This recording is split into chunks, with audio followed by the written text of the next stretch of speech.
So why don't we get started? We stay on track because there are a few parts to these events and we want to enjoy each and every part as best we can. Welcome. This is our first spring event in our business leadership series at the Eastern Business School at the Catalyst. And we've had a few of these so far, a crowd like this, and we're very pleased you could make it. We're going to hold two more talks, and I'll get into who they are. We have one of the scheduled speakers in the audience right now as we wrap up. And all of this is coming from, again, the business school at Eastern Washington University, but with a little bit of help from some friends. And I don't know if we have any of those friends in the audience. It's Washington Trust Bank. Anybody from Washington Trust? Well, let's give them a round of applause in absentia.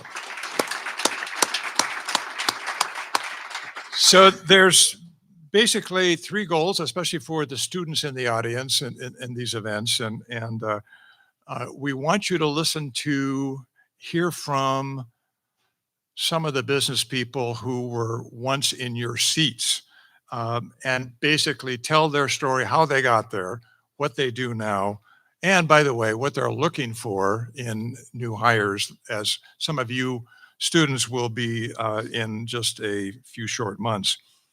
We hope you'll be inspired by the stories because there's a lot of drama in how people get to where they are, and typically we're having CEOs give these talks, so it doesn't just happen overnight. And then finally, we want you to have fun and mingle. And to that end, for anybody who's been here before, student-wise, you know that there's going to be some really good food. No alcoholic drinks this time, but some really good food when we conclude. So we're going to have three parts to the event. We're going to have a talk. Then we're going to have a lot of Q&A. In fact, more Q&A, we hope, than the talk. And so, if you have hard questions, don't hesitate to ask them, because that's what we've told the speaker that he could expect. And then again, that will be followed by mingle time and some food and drink. The Q&A is going to be moderated by Professor Dustin Sim. Do you want to raise your hand, Dustin? So he's going to be in the stage far longer than I am, and along with our speaker. I just want to acknowledge that we have a couple leaders from the university here tonight, and it wouldn't be right not to recognize them. First and foremost, our very hardworking provost, Dr. John Anderson. Some of you students may have met him. Dr. Anderson has had, in my opinion, one of the most challenging jobs at our university, any university. And then we have the relatively new dean of the School of Professional Programs. There he is, Dr. Osman Ostergood. So I'd like to have Provost Anderson come on up and tell you a little bit about some of the changes that are going on at Eastern and that he's been had a big hand in. So, John?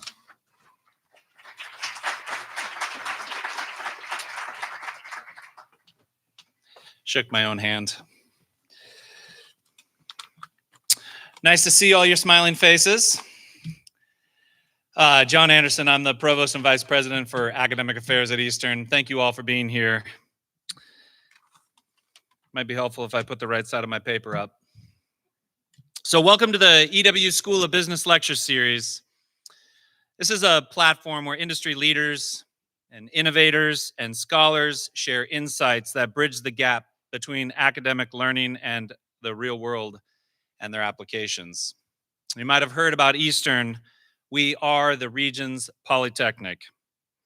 And as the region's polytechnic, this series reflects our commitment to hands-on learning, industry collaboration, and career-ready education.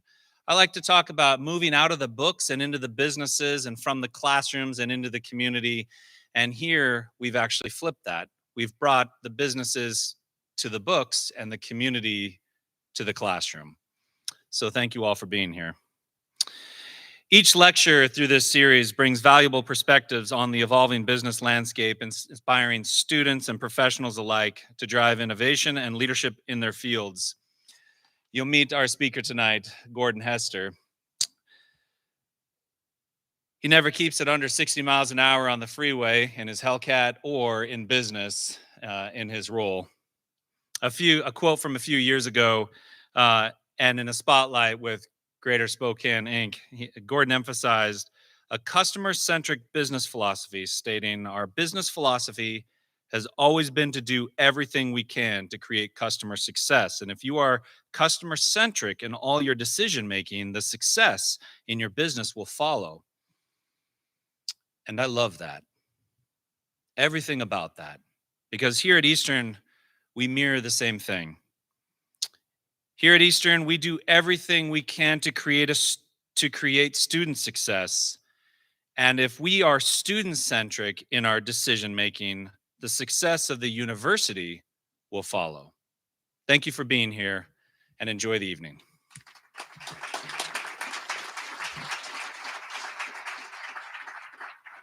All right, let's bring our featured speaker to the stage, Mr. Gordon Hester. There he is. Gordon is the president of Kiemle Hagood, a longstanding and quite large property management and brokerage company headquartered in downtown Spokane. Gordon began his career, I've learned, at a different firm in downtown Spokane, but then shortly decided to join Kiemle and Hagood, and that was a mere 35 years ago.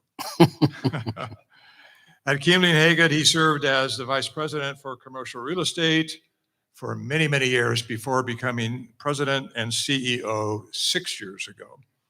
For those of you who don't know, Gordon is an Eagle, graduating from this very school with a degree in business and finance.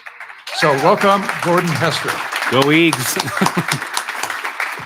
Well, before I get started on my speech, I'd be remiss in not thanking Larry Soren, who's a fellow Eag and the gentleman that hired me 34 years ago. So, and also, for anything that I made up about Kiemle Hagood or my career, he's going to immediately heckle me because he knows when I'm full of it, because he was there for almost the entire journey for me. So great to see my friend Larry here. So I want to talk a little bit about our company and about my journey and how I came to Eastern Washington University.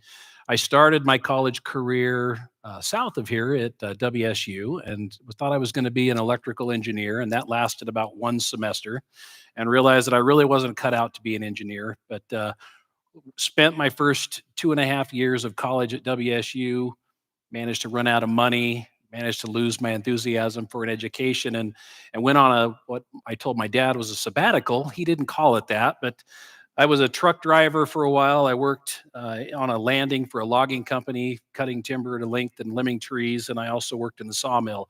And what that did was reinvigorate my desire to finish my education. And my dad was always really good about finding those jobs that encouraged me to want to do something else. So after taking a year off, I went to Eastern Washington University and really found a home and a school that was much more personal to me. It was a place where you could connect with your professors directly, and that was an experience that I didn't have at the other school I attended, and just really enjoyed that opportunity to finish my degree there, and then interview and start working in Spokane. Oh, wrong direction. So Kiemle Hagood was founded in 1973 by Ed Kiemle and Jerry Hagood, and Ed was the property management expert and Jerry was the broker. And what those two gentlemen brought together was an understanding that both of them were talented in their individual parts of the business, but by doing something together, they could bring a higher level of service to their clients. And that's really something, the day I was hired, that my boss always imparted to me, that, we're here to serve the client and we're here to work as a motivated and impassioned team to achieve success for our customers. So it was really a great philosophy to grow up in for 34 years, and it's been very consistent my entire career there.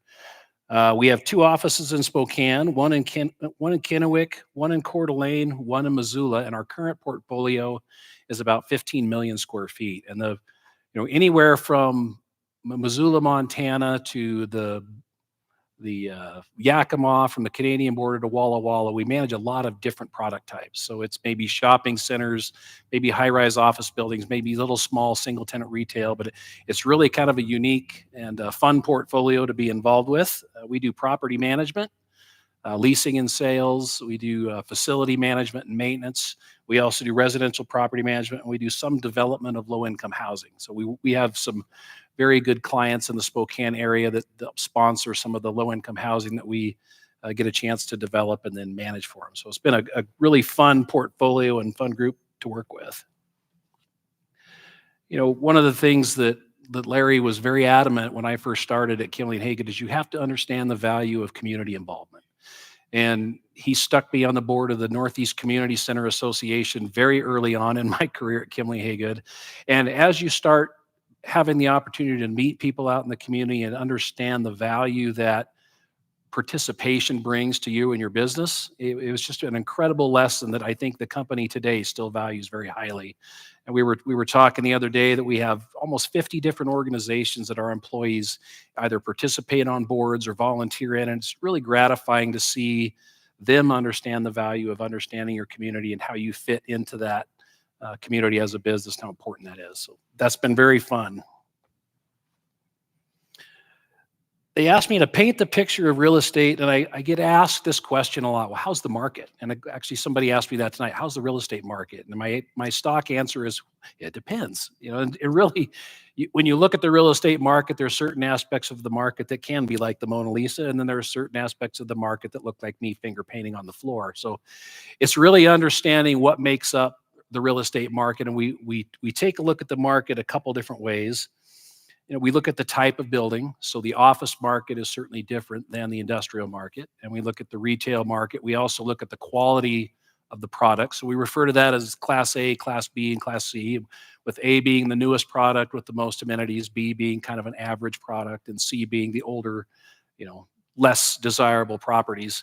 And then we also look at geographic location, because you'll find that the market for something may be dramatically different in West Spokane than it is in Spokane Valley. So we just, the timing for this was interesting because we just finished our market report for the real estate market forum tomorrow over in Coeur d'Alene. So I've got some good statistics that are updated and kind of talk to you about what's going on in some of those different market segments. If you look at, you know, what are the strong areas in the market right now, certainly industrial remains very strong. You know, the vacancy is 5% or less, and we've got really strong rent growth in the industrial market. The apartment market has probably slowed a little bit in 2024, but still remains a very strong segment and a strong market in the Spokane area. Vacancy is about 8.6%. Well-located retail remains very strong, and you probably see in the newspaper lately there's a ton of announcement about chicken restaurants in Spokane, and we seem to have, the chicken restaurants have found Spokane now. So every chicken franchise there is now moving to Spokane, but it's interesting to me to see that, you know, activity and that interest in our region from certain types of retailers, quick service retail, fast food. And then we saw the announcement of Ashley Furniture going into the Northtown Mall space that was vacant. And I think that's another good indication that retail as a segment and as a market is certainly not dead. It's certainly, there's going to be some adapting and changing, but it's great to see activity in that market in Spokane. Geographically, if you haven't driven out to Airway Heights and the Four Lakes area on your way to Cheney, go Eagles, you will see an amazing amount of industrial development and retail development out in that area. And that's been an area that has languished for many years. So that is a great example of a regional area that's really experiencing strong market demand. If you look at the Coeur d'Alene and Rathbun Prairie, our company had several hundred acres of land listed between Liberty Lake and Coeur d'Alene and sold every bit of it last year. So it's really a testament to that North Idaho, Rathbun Prairie market when it comes to housing and how desirable that is. So it's a pretty interesting thing to look at what the market leaders were. And if you look at, you know, challenges to the market, one of the things we're running into now is infrastructure. So if you look at the West Plains in particular, if you can't get water, sewer, and power to the property, it makes it really hard to continue to develop. So we're seeing a lot of that focus now, where we're going to need to work with our municipalities and figure out how to resolve the infrastructure challenges that we're facing. Certainly within the downtown core, crime and homelessness becomes an issue that affects our market and people's perception. I'm going to talk about that a little bit, but it really does impact, the desirable ability and marketability of office space. And then the increased interest rate environment has a pretty good impact on investment real estate. And in 2023, when we could buy properties and finance it at 3.5 or 4%, we were selling buildings like crazy. And then the interest rate kicks up to 5, 6, 7%, and we really saw the investment market drop off. And part of that, and I'm a little more of a conservative investor, but I always feel that you've got to have a gap between your cost of capital and your return on investment. For me, that's always about 2%. So if it costs me 6%, I've got to be able to get this 8% return and kind of manage that margin. And the market hasn't caught up with that realization yet. So we've saw investment sales drop off quite a bit in 2024. Patrick asked me to talk about the office market a little bit, and it's fascinating to me what's going on and how this has evolved into some of the challenges that we're facing today. And with the COVID policies, we had the state of Washington say, you've got to take all your employees and move them out of your office space. You can't work in this building anymore. And our company adapted, and we got a lot smarter about technology, and we realized a lot of what we do, we called, critical. It might have been a stretch in my mind, but we did it so we could bring employees back faster and regain use of our office space. But what a lot of companies found out is they may not have needed all that office space.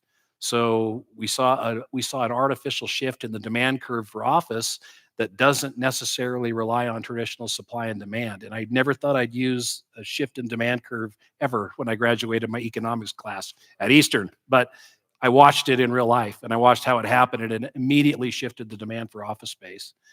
And then when you look at some of the legislation that creates some of the homelessness and drug issues that we have, that aggravates that demand for office space, particularly in the areas where those populations congregate. So the downtown area becomes even more problematic with demand. So the central business district, as of our report a couple days ago, is 28% vacant. So that is almost a third of the office space is empty. And as my friend Larry probably will say, I don't know that I've ever seen downtown Spokane that vacant. And that's a little scary. The office market in general across Spokane is 15% vacant. That's also probably as high as I've ever seen it for the Spokane County market. And to give you a comparison, the Kootenai County vacancy for office space is about 4.5%. So much smaller market, granted, but much smaller vacancy percentage. And if you look at some of particularly in the CBD, some of the individual buildings, the Crescent Court building has 160,000 square feet vacant. Chase Bank, Umpqua Bank, 55,000 square feet vacant. Bank of America, 90,000 square feet vacant. And you can look at those numbers and they don't mean anything until you start understanding what that means. And at 425,000 square feet, at $20 a foot rent, that's $8.5 million in rent that's not entering the economy in downtown Spokane. So very serious impacts on what that vacancy means. If you look at one person for every 200 feet, that's about 2,000 employees in our downtown. They're not shopping, they're not dining, they're not using services there. So from a economic standpoint, the statistics in the office market are a little frightening, and we're going to have to get creative, and it may be a little painful into how we fix it. So I want to talk about perception a little bit. So if the public looks at downtown and they're seeing the guy on the left, or they think downtown looks like Zach Galifianakis, I'm a sales guy. I think downtown looks like Dwayne Johnson. And I'm trying to explain to everybody there is opportunity, there is marketability, but you still have to deal with the customer's perception. So for those of us in the real estate business, it's understanding there are true things that we're going to have to fix downtown, but we also have to talk differently about how we talk about real estate and how we talk about our economy and how we talk about the market. And what I don't want to be doing is crying wolf and screaming that woe is me and there's all these problems, when there really are some unique opportunities and reasons. Education, a lot of the things going on near and in the downtown area that really make downtown a very viable, great place to do business. So I say the truth will set you free, because that's really what I have to do as a salesperson. I've got to go out and find the truth and help change the perception from the people that say, oh, it's not safe downtown, or it's scary downtown. And we say, well, there are some things going on, but we're actually working collaboratively with a lot of our different partners to really change that. So that's my job, is to try to move myself more towards Dwayne Johnson and look less like the guy on the left. From a solution standpoint, frankly, it could take several years and it could take millions of dollars. And there's a lot of different things that we're going to have to think about to solve it. There's conversion of office space into other uses. So it's a lot of people will say, why don't you just turn the office building into an apartment building? Well, first, it takes several $1 million to do that. And you have to be able to get the capital. And then you have to think that there's enough demand that I can backfill that space with residents and make a financial sense out of it. So some of that is happening. Some of it is repositioning of space. So you're seeing what I see right now in the market is a flight to quality. So a lot of people are now able to move from lower quality buildings to higher quality buildings because our rents are dropping a little bit. So we're seeing some of that to try to take advantage of vacancy. And I do think we're going to see some fairly significant foreclosure and repositioning of real estate. We've avoided that in Spokane quite a bit, but you're hearing it hit the Portland market, the Seattle market pretty aggressively now. And I think it is something that we're going to end up facing in Spokane at some point. So skill sets for careers in real estate. And I should probably ask Larry this because I must have been a better salesman than I thought when I walked into his office 34 years ago and said, you really need to hire me. And he saw a kid from Kettle Falls, Washington, and thought, oh my God, what is this guy doing? So, but when I think about, all the different things that I've learned in my career and the things that have been valuable, when I started my career in real estate, I actually worked for a mortgage company and I repossessed houses. So part of my first job was I repossessed mobile homes in North Idaho, and I would drag them down to Moses Lake and put them on small, like 1 acre lots and sell them as mobile homes and land as a package. We repossessed land in Goldendale, Washington. If you're familiar with your geography of Washington, there's not a lot of water in Goldendale. So you could sell it as ranch land, or you could drill 700-foot deep wells and try to get 1 gallon a minute and sell it as residential land. So I drilled a lot of deep wells in Goldendale. And then the other thing that I did is I repossessed 2 square blocks of oil worker housing in Casper, Wyoming. And when they send a 23-year-old kid in an airplane to Casper, Wyoming, and they say, yep, there's all these tenants there, they're all paying rent, I get my rental car and I drive to downtown Casper, Wyoming, and it's 2 blocks of boarded up vacant buildings. So it was an interesting education. I learned nothing surprises me in real estate very often, and that's translated well into property management because you run into a lot of odd things. But it was a really interesting experience. And I knew that I liked real estate, but I really wanted to work somewhere where I felt like we were doing more and gaining more and being more professional. And that's what led me to Kiemle and Hagood. Some of the things I look for that are so important, communication skills are incredibly important. Can you write a business letter? Can you write an email that makes sense? Can you speak well? Can you communicate to a customer? And those are things I really look for when people, I'm looking at your resume. Do you have grammatical errors in your resume? Do you have spelling errors? Pay attention to that stuff because it does matter. Math and accounting, I don't think I ever understood how much I would use math and accounting in real estate, but you use it every day. Whether it's calculating return on investment, internal rate of return, cash flow after taxes, so many of the things we do are deal with the investment part of real estate. So you're going to use the math and accounting skills a lot. And frankly, a couple of times you either get into geometry and a couple of the weird things as you're working construction management and trying to figure out building issues. But so the math and accounting part is very important. The problem solving is very important, being inquisitive and having a good customer service personality about you. The other thing that I think is a skill that I probably didn't recognize as much is business law. So we negotiate lease agreements every day. We're negotiating purchase and sale agreements. We're entering into vendor contracts, and that ability to read a legal contract and understand contract law and how that relates to what you're doing in real estate was very important.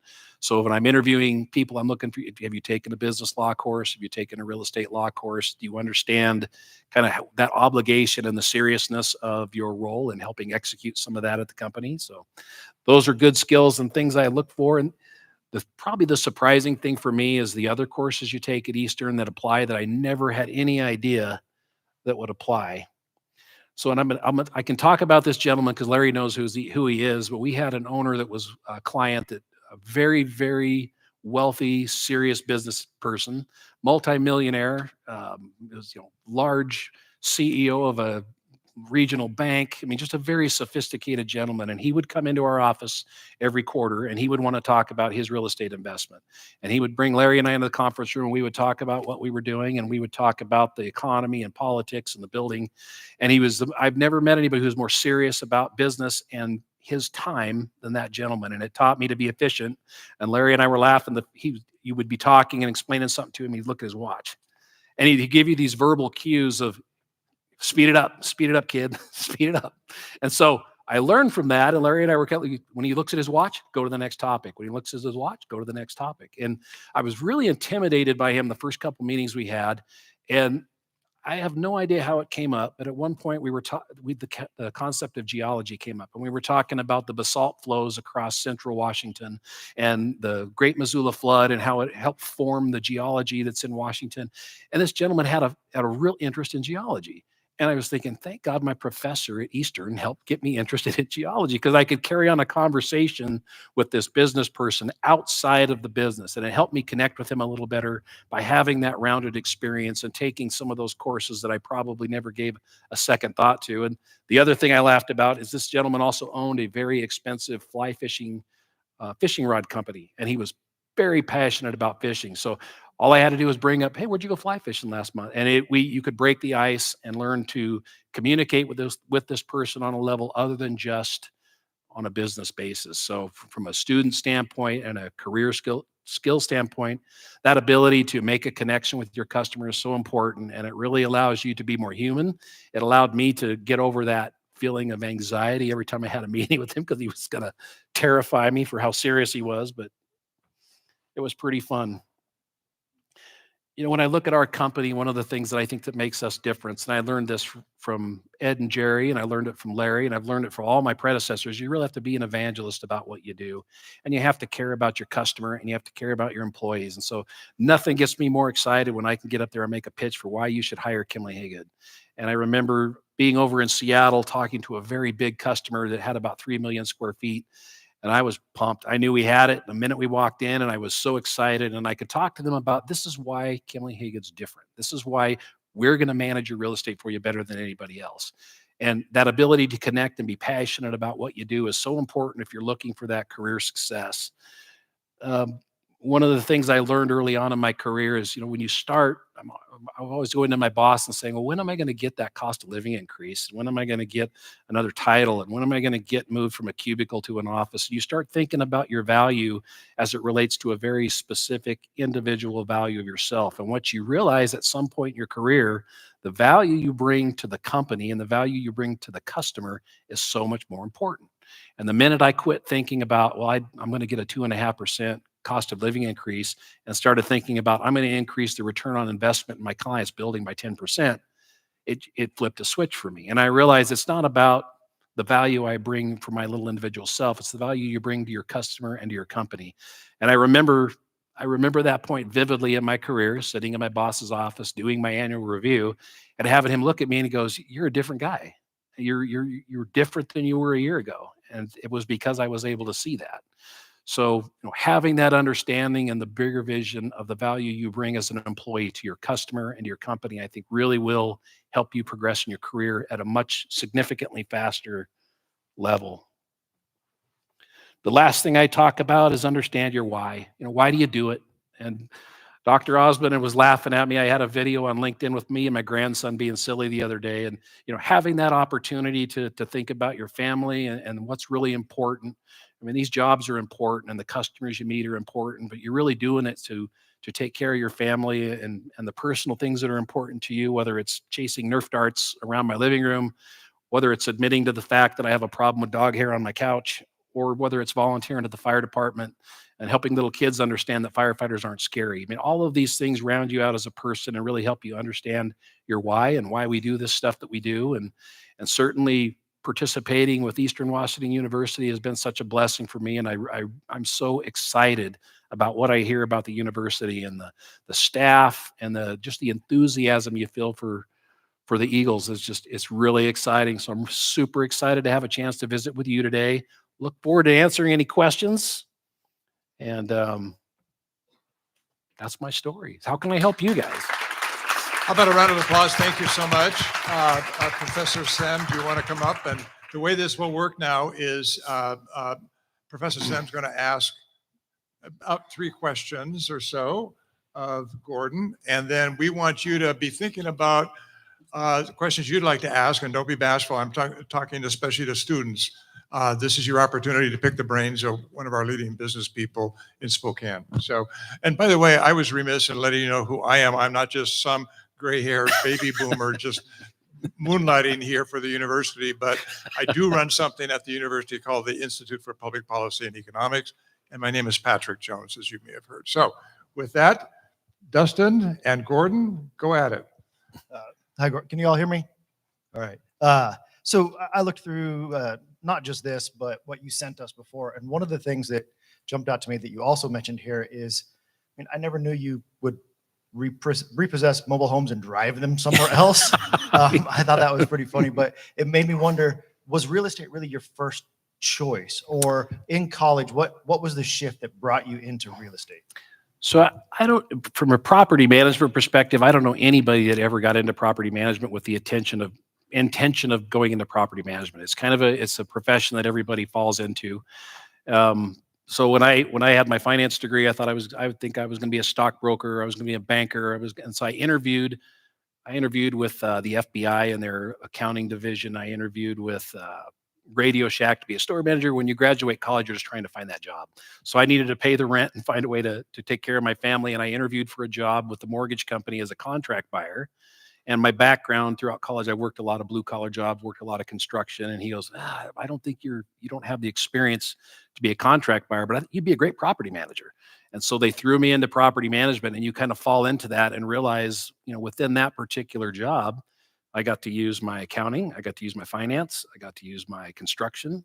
You're not in the office every day. Certainly, you're out of the office looking at buildings and meeting with tenants. So it was something that I discovered by accident and really developed a love for. I mean, it's really a fun career and just a great job. So, another thing that you mentioned here about growth of downtown.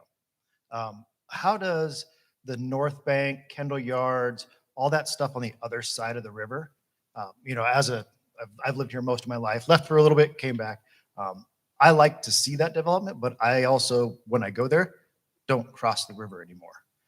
Am I alone, or is that something that you find is an odd growth situation? No, that's part of what I talk about, perception. I mean, there is so many good things going on in Spokane and around downtown and on the North Bank. I mean, the new development, the podium, the field, what happens in the university district, this building, there's a lot of great things going on. But if there's a perception that downtown isn't safe, people won't cross the river. So our job really is to figure out, how do I help you understand that it's the perception of downtown may not be as accurate as you think. Here's the good things going on downtown.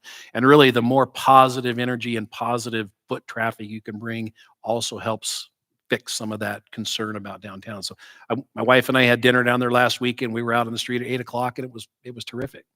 The restaurants weren't as full as we'd like, but so part of that is the whole marketing of downtown in Spokane, particularly around the CBD, has to be done a little better and certainly more aggressively. Are there questions out here? I have a few more, but I'd much rather listen to our students. Do I just shout? Hi there. So I wrote this down so I wouldn't forget. So on the topic of public presentation, I guess my question is, could real estate as an industry be an ally in investment in homeless housing programs in order to alter that perception of downtown as a dangerous space? I don't think I heard all of what you said, but you're talking about the homeless population and helping that population? Right. So could the real estate industry local to our area be an ally in establishing housing programs or recovery programs for the unhoused population in our area? So I am very, very probably a little prejudiced about how we manage that concern, because I really think that the homeless population is not a homogeneous bunch. You have people who are truly homeless and ready to enter housing, and we can assist them fairly easily. And there's housing available for that population. There's a mentally ill population that is unhoused because they're not getting the mental health treatment. So we have to treat them different and try to get them the mental health counseling. And then there's the drug population that we have that no matter what you do, they won't stay in housing. And I can say that because we manage low-income housing that has all three types of homeless people in it. But you're correct. I mean, we really have to find a way to aggressively work, not only to put the people that need housing in housing, but then get the other people the services they need. And it's been something that we've talked about and we have not done very well as a city to combine all that effort to take care of the drug addiction, take care of the mental health counseling, and get everybody into housing that way. So that is the key to fixing what's going on downtown. We just got to manage those three different populations.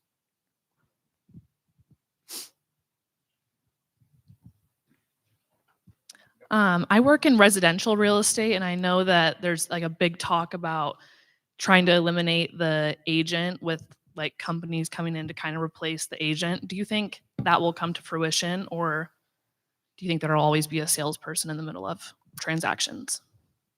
It's different in commercial. So I mean, there's a lot of national, large lawsuits trying to do that. I think for us, it's really talking about the value of what we bring into a transaction, and I think it's no different than residential. And I have a real estate license. I've had one for 35 years, and I work with a residential realtor every time I buy a house because I want your expertise and I want that value you bring to the transaction. I think, as residential brokers, that's probably something we've got to focus on marketing because people have to understand the value you bring. It's not just, well, I'm going to charge you a fee and I'm going to put your house on the multiple. It's helping people understand what you do that provides that value and justifies that commission. So I think there will always be demand for brokers in residential, but we've just got to make sure we're marketing that. And it may be that some of the brokers that like to put up a sign and wait for something to sell maybe aren't in the business. So we're going to have to provide that value, but I think it'll be there. There's another one up front. So I was wondering. Yeah. So you were just mentioning about perception. And I was wondering, because you're talking about downtown Spokane, for example, how there's certain people who view it as like that bum looking character. And some other people look at like Dwayne "The Rock" Johnson. And I was thinking, how do you change people's perspective on like your property, your neighborhood, or even yourself as you're walking in? Like they see me as a young Gen Z dude and they're like, oh, they're lazy, always on their phone on TikTok.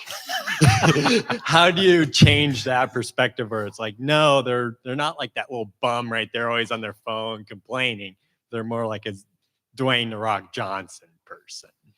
I'll give you one example where, I was working with that same individual that was a multimillionaire and a very sophisticated business person, and I renewed a lease on a coffee shop in downtown Spokane, and a good rate, no tenant improvements. It was a really good transaction, and I sent him the lease to sign it, and I get a phone call, and it's like, what the heck are you doing? You've done a crappy job, and this is below market rent, and I don't know what you were doing. And I was completely just blown away. I'm like, well, what do you mean? I mean, and what you realize is it was his perception that he didn't know all the work that went into it to get that transaction done. So for me, it was a failure of me to market and communicate and explain. So I learned working, hey, I need to do a better job of communicating. It's no different than what I'm doing if I'm trying to change the perception of downtown. I have to be able to communicate the vision of what we're doing. I have to be able to show the examples. And we've got new businesses downtown that have moved in that are very excited about being there. So it's using those people as examples of, this law firm just moved into 3,000 feet in the Chase building. They love it here. They understand the value that downtown brings. You can walk to any number of restaurants. And so, but it's one person at a time, and it's finding that communication. And if I'm a young, inexperienced kid, it was sitting in Larry's office explaining to him, I know I come from Kettle Falls, but I've actually worked real hard, and you'll be glad you hired me. And he stuck it out for 34 years. But it's one person at a time, and it's communication. Other questions? Middle? Lexi.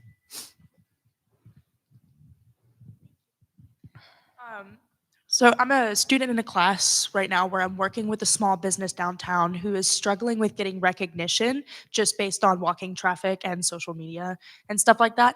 Do you think that there are areas of Spokane that are better for restaurants in order to get recognition, or do you think that it's just in general, like you have to be a known entity in order to get that recognition?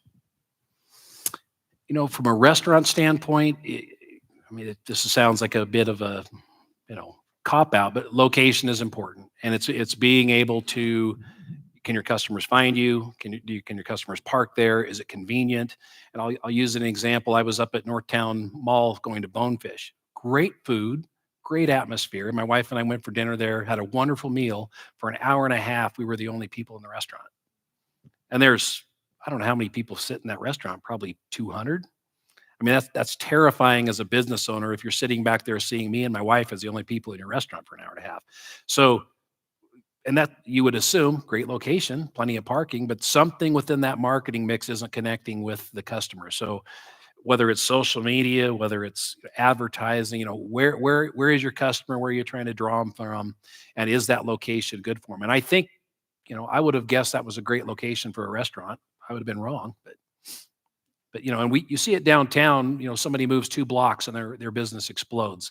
And whether it's people discover them, whatever it is, that little thing that helps people recognize the value there. And you've always got to have good product, good quality, good service, because it only takes one bad experience and everybody didn't come back.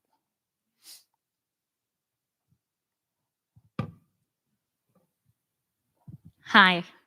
Hi. Can everyone hear me? Go Eags. I'm also in commercial real estate. I work at NAI Black. So I'm wondering, as I'm trying to market downtown properties, having that conversation with the landlord about lowering rent to try to get more activity has been tough. Do you have any advice on how to have that conversation? When you've got 30% vacancy, no amount of rent lowering is going to fix it. I could give space away for free and it's not going to fill up 500,000 square feet. So I've got to rethink my strategy. Well, how am I going to get people in here? The other problem you've got in a building, Crescent Court, with that much vacancy, if I don't fill it up, we're not paying the power bill, we're not paying the mortgage, we're not paying the janitors. So it becomes a sense of urgency on how to fix it. So you've got it. What I do is I look for comps. So depending on what type of property you manage, I want to make sure that I'm within the market. So if I know that Class A real estate's probably in that $20 to $24 a foot range, I want to make sure that I'm competitive. I also want to be talking about the value of my building. If you come into the Chase building, I don't want to have the floors dirty. I don't want to have drug paraphernalia from homeless people there. So you've got to have a good product at all time, and then you've got to manage that rent conversation constructively. Because the other thing is, if I'm cutting the rent down and then telling the owner you need to spend $200 a foot on tenant improvements, that also doesn't work. So it's a balance, and it takes conviction, and it takes being able to talk about your return on investment, and here's what happened if we invest this money, or if we drop rent and we pick up 2 tenants, this is what that means to you financially. So you're going to do a lot of that math for the owner so that you can lay it out in a way that they're going to understand it. Mm-hmm. Was there a question over here? We've got one in the back, it looks like.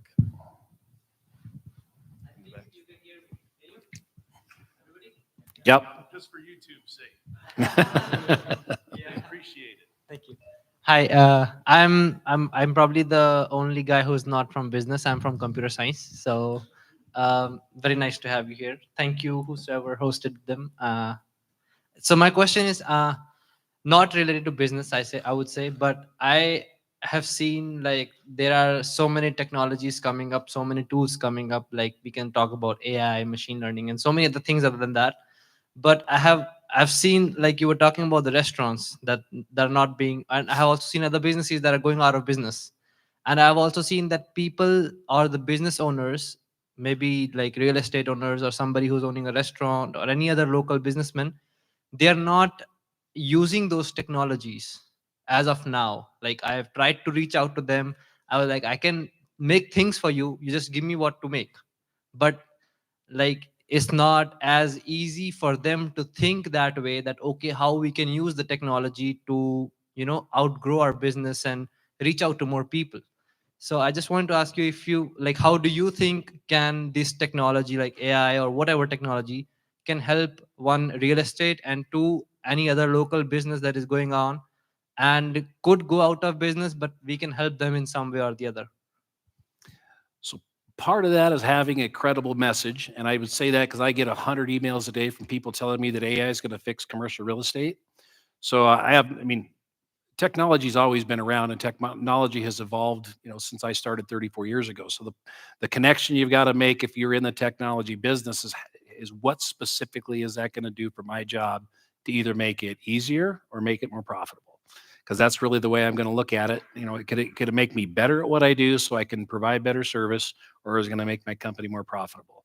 And a lot of times, what I get, the emails that I get is they want to sell technology for the sake of technology, and that's been going on for 34 years. So it's not just AI or this current, you know, I mean, I would hate to admit it, but I tell Larry this. I found a management agreement yesterday that actually was from 1971, been done on a typewriter, and I was horrified for the fact that that's still a management agreement that had been in place for that building. And you know, technology is much more different now, and we can manage that process to get a new contract signed and handle all that stuff. But you've got to find a way to connect the technology to how it's going to benefit the client.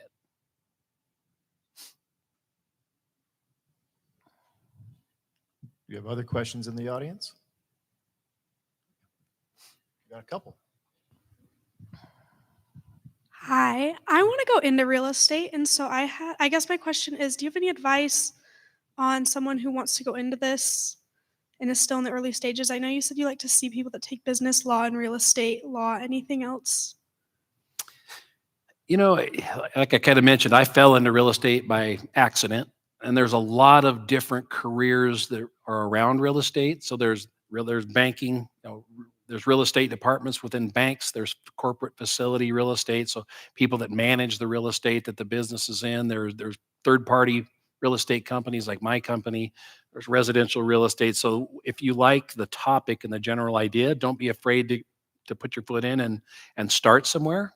And I think, you know, for me, it's evolved working from repossessing mobile homes. We were laughing about that, and doing some of the things I did with the mortgage company to doing property management, and then now really managing people. I only manage one building anymore, but really, you know, just don't be afraid to get into the business. And there's a lot of different avenues to enter it, and see where it takes you, see where you find your passion there.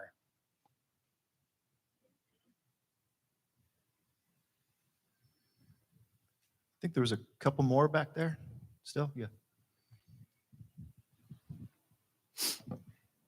Thank you for speaking first. Second, do you have any professional designations? If so, can you speak to those, or do you recommend a certain route for designations to consider as a new broker or even as an experienced one?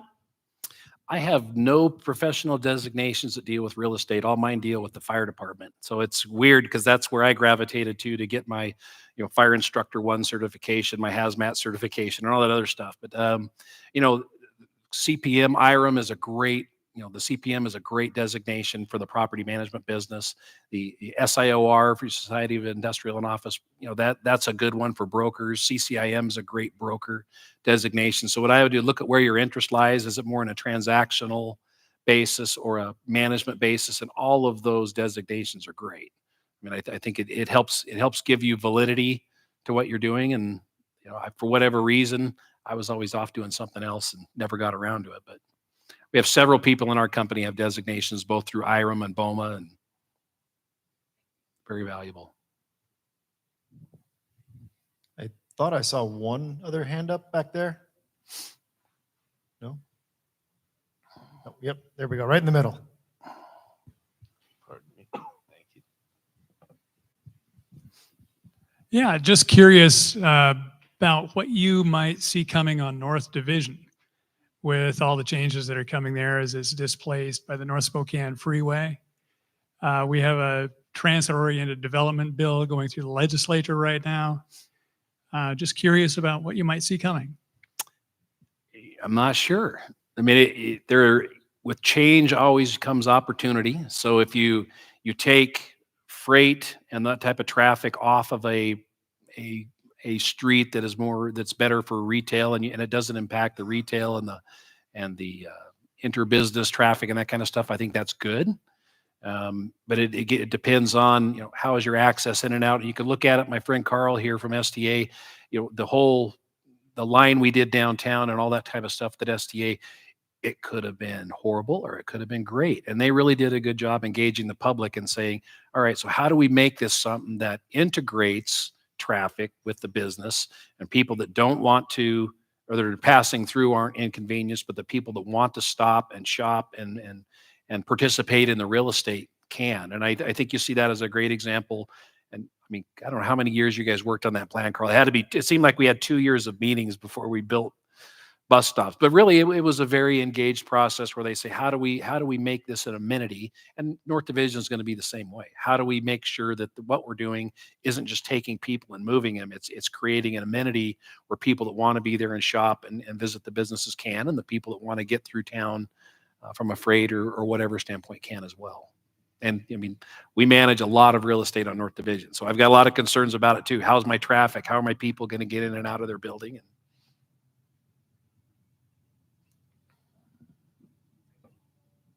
Brunigan.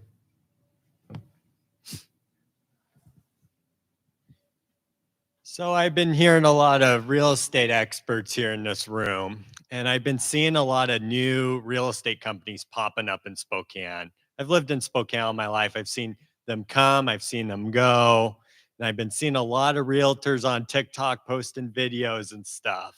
And what makes, do you have any advice for these people because there's so many of them out there, only so many can last as long as your company can. What's your tip to like some of these new realtors, real estate agents for sticking around for decades and not just being around for a few years and then once the market tanks, their career is over? And you probably see a little more of that in the residential market. There's a little, the barrier to entry is a little lower in the residential market. And again, it's really finding your passion and being good at what you do, finding your niche, and then working it. I mean, there's this philosophy. Well, I'm just going to go get a real estate license. I'm going to make $1 million. It doesn't work that way. It's a hard job, and there's a lot you have to know, and the law and just understanding everything that goes into whether you're selling a house and understanding the legalities and the transactions that you have to do that, or whether you're selling a $500,000 building, or we just sold a $14 million building a couple months ago. So there's those types of things require you to be good at your craft, stick to your business plan, and continue to learn. I'm getting my master's degree right now. I have no idea why, but it just feels like I need to continue to learn and be better at what I do. And within the fire department, I did it as a kind of a fluke because my house about burned down, and we had a big forest fire go through between my buddies and my house. We said, well, let's go volunteer at the fire department. Well, then I get my EMT license, then I get my hazmat certification, then I become a fire instructor, then I'm a lieutenant, and then I'm captain at a station. And before long, I'm like, what the heck? I mean, it's just, if you focus on what you want to do and you're passionate about it, you will succeed. And so it's finding that passion. And I mean, crap, they were trying to get me to become a fireman. I'm like, I own a company. I can't do that. So, but be good at it and be disciplined about it and focus on it. Learn. I mean, you never stop learning. I learn something new about real estate every day. Thank you for some great questions. Oh, Habib? We have more. And then Habib will give us a good question to end on. Hi, my name is Habib. I teach entrepreneurship here at Eastern. So I have like 2 questions. The first one is, we've seen almost the house prices have gone up by almost like 300% in certain areas in Spokane since COVID, since 2020. So what's your advice to, like, first-time house buyers are being priced out of the market, right? So I kind of worry about my students who are going to graduate, get a job, make 50 grand, and not be able to afford a house. Mm-hmm. So what would be your sort of advice to prospective first-time house owners? And then the second question is, what are, in terms of support industries to commercial real estate, what are some of the industry support tasks or industries that are lacking that you want to see in the Spokane area that could support commercial real estate? So from a home buyer perspective, and I've got 2 sons that just had kids, and they're beginning their journey as home buyers and building their families. And my first son is incredibly disciplined, and he watches every penny he spends. So he looks at, do I need cable TV or not? No, I want to buy a house. So you're going to have to be very disciplined in your approach to managing your personal finances, I think, if you want to be a home buyer at a young age. It's a big stretch. And the affordability for housing in Spokane has dropped dramatically the last 3 years because it does require a higher percentage of your income. So we may also have to get creative as a real estate market, and we're building duplexes, triplexes, we're building townhouses. And so we're trying to get a little more creative on the types of real estate we're building so that first-time home buyers will have different opportunities to get into housing as an owner and not as a tenant. So it's going to be a little bit of everything. You're going to have to be a little more disciplined, and you're going to have to be creative as a market in how we create those lower priced housing options, because construction's expensive. I mean, it costs a lot to build a typical 3-bedroom, 2-bath house. And then the second one was technology relating to commercial real estate. So what do you think, like, what are some of the support industries or support sort of businesses that you'd like to see that would allow you to be more successful in commercial real estate? Like, that makes sense. And the gentleman that was talking about AI and technology and those types of things. I mean, I think the ability for me to understand everything relating to how a building operates, both mechanically and financially, is cool. And our software package that we work on right now is probably a little outdated, and what you see in some of that new technology from a software standpoint, accounting software, building management software that automatically tracks insurance certificates, and some of that stuff that's a lot of paperwork and a lot of time that we do manually. So those types of support service that help speed that up and help me be more efficient, both from an employee standpoint. I really don't want to have 10 people tracking insurance certificates. I want to have one person doing it, and I want to have the software do it. So those types of things I think are important. We saw a huge jump in technology relating to lighting and building operations and variable speed fans in buildings, and we were able to reduce electrical use in buildings significantly over the last 10 years. And that was an example of building technology that made our jobs better, made us more efficient, allowed us to generate a better return on investment for our clients. So, those types of things, how we're using energy, how we're using water, landscaping technology. I had a person come to my office the other day that analyzes your water use in your landscaping sprinklers and said, you're using way too much water. And what you need is something in a software that analyzes what the weather is, what the heat is, and turns the sprinklers on and off at different times to help conserve water. I thought, that's brilliant. And it really isn't that complicated from a technology standpoint, but nobody's ever pitched it to us before. So there's a lot of those interesting, how do you make things more efficient? How do you make buildings run better? How do you make people more comfortable? How to make the temperature better? All that's interesting to me. The accounting part of it's big. How can I be more sophisticated in reporting financial reports on a building and how it's operating to an owner? All right. Well, thank you for the good questions, and thank you very much, Gordon. Really Thank you. appreciate you being here. Thank you all very much. Very interesting stuff to hear. So we have a little token of our appreciation for you, Gordon, especially since you've been an Eagle, and you still are an Eagle, we hope. Oh, yes. Something Always that, will be. We'll remind you of your time here tonight on March 5th. Thank you very at much. Catalyst. Yep, my pleasure.